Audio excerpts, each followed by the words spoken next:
Cable industry and advertisers sue to block the FTC's click-to-cancel rule.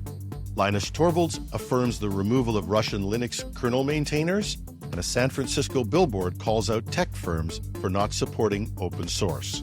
Welcome to #Trending. I'm your host, Jim Love. Let's get into it. 3 major industry groups are suing to prevent the Federal Trade Commission, the FTC, from enforcing its new click-to-cancel rule, which aims to make subscription cancellations easier for consumers.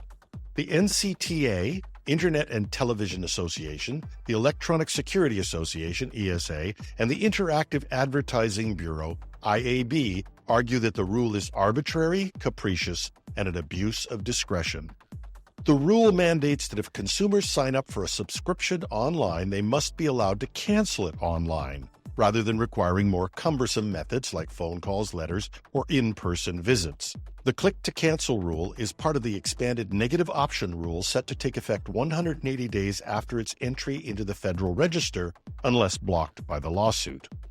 The industry groups opposing the rule represent major players like Comcast, Charter, Disney, Amazon, Google, and ADT, many of whom benefit from the current model of making subscriptions easier to start, but harder to cancel.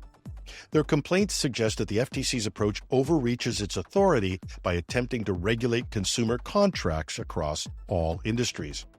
The outcome of the lawsuit could determine how much power the FTC has to enforce consumer protections, especially following recent Supreme Court decisions that have limited regulators' authority in the absence of explicit legislative backing.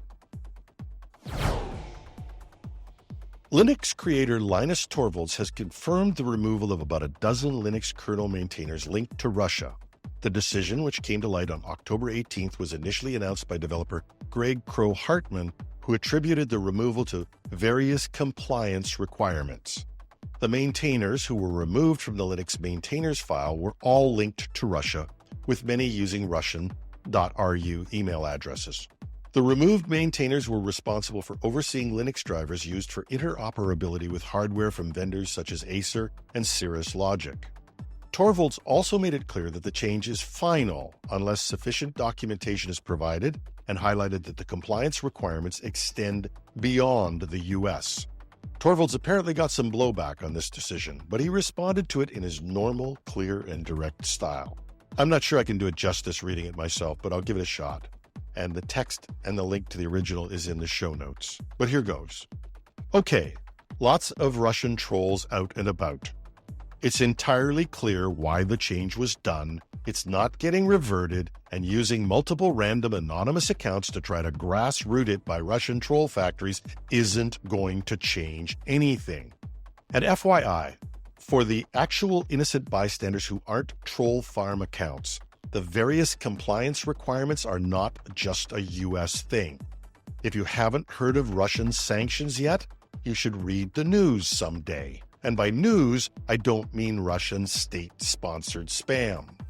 As to sending me a revert patch, please use whatever mush you call brains. I'm Finnish. Did you think I'd be supporting Russian aggression? Apparently, it's not just a lack of real news. It's a lack of history knowledge, too. Signed, Linus.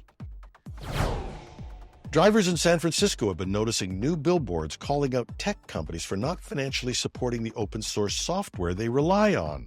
The billboards are part of a campaign by the Open Source Pledge, a group that launched earlier this month asking businesses to pledge $2,000 per developer to fund open source projects.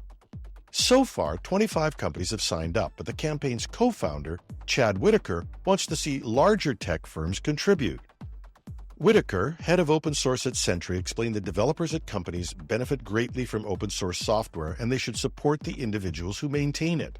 Sentry has operated a similar program for 3 years, paying developers to maintain and upgrade open source code. The campaign has already seen some success with companies like Target and India's Zerodha pledging support for open source programs. However, Whitaker believes that getting major players like Microsoft, Google, and Facebook involved will take time and persistence. The billboards are meant to draw attention to the issue in a cheeky way, and Whitaker remains hopeful that more firms will eventually join the initiative.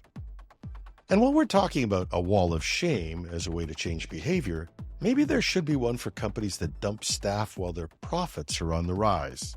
This week, Satya Nadella, great leader, deserves to be paid well.